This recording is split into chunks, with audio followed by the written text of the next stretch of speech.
We tend to be a very backwards-looking society. We're backwards-looking because we've all personally experienced the past.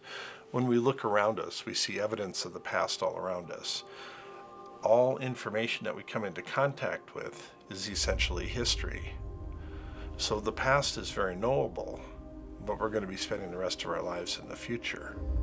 My job as a futurist is to help turn people around, to give them some idea of what the future holds, and to expand their understanding of what's around the corner.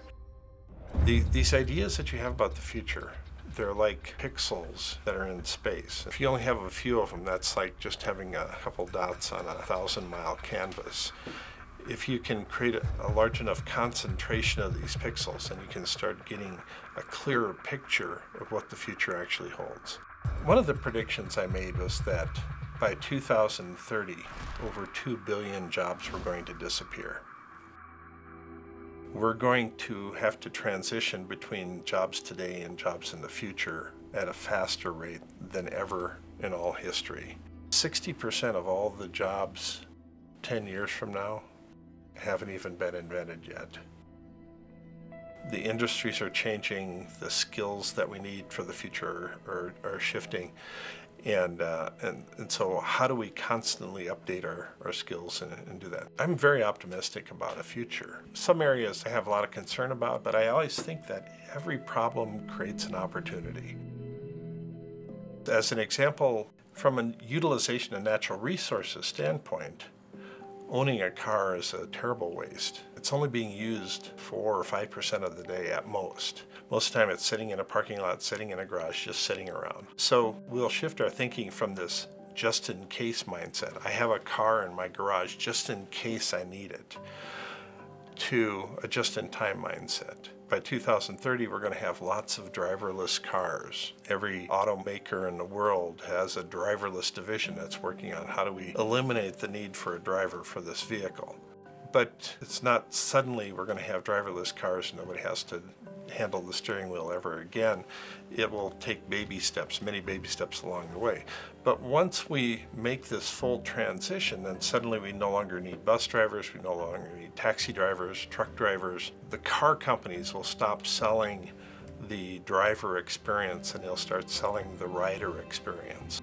If you think about somebody 10 years from now, they stand out in front of their house with a handheld device, they punch in, I want to go to work, I want to go to school, I want to go shopping. A driverless car comes and picks them up, takes them to where they want to go and drops them off. And then from there it picks somebody else up, takes them to where they want to go and drops them off, and so on and so on. That's what we call on-demand transportation.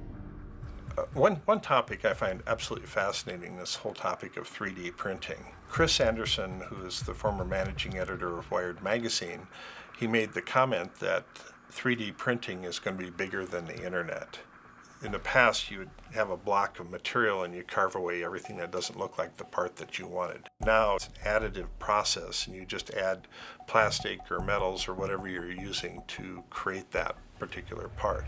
Lee Cronin, who's a professor at the University of Glasgow, is working on a project to create a 3D pill printer. He thinks that we can print all of our pharmaceutical drugs on one machine. So if you can eliminate an entire pharmacy with a machine, a lot of companies are going to do that.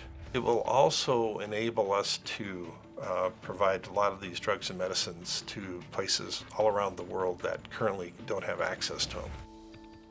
Imagine 10, 15 years from now, you're going into a retail store to buy clothing. The first thing you're going to do is to have your body scanned in. And once you have your body scanned in, then you can pick out whatever fashions you want, whatever colors you want, and you can have this machine print clothing for you in just a few minutes while you're waiting. They're working with fast-drying concrete and they're trying to build houses with a 3D printer. You can just print out the entire house, layer after layer after layer, until you get the entire house formed. Architects are going to have a heyday with this. We're going to create all these freeform structures that are impossible by today's construction standards. In the future, imagine sending your spouse out to the store to get a kiwi cartridge and an eggplant cartridge because you're going to print dinner tonight.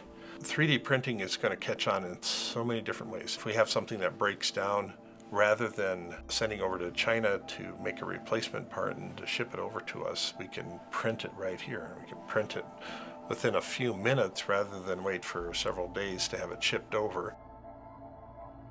There's kind of this ongoing fear about the future. A lot of it has to do with jobs going away. We hear about wars and uprisings. We're much more aware of all of the things happening around the world.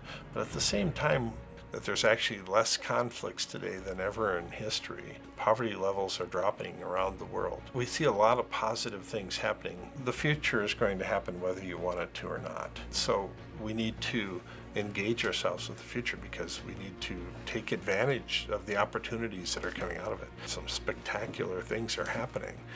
And if you have that attitude, I think anything's possible.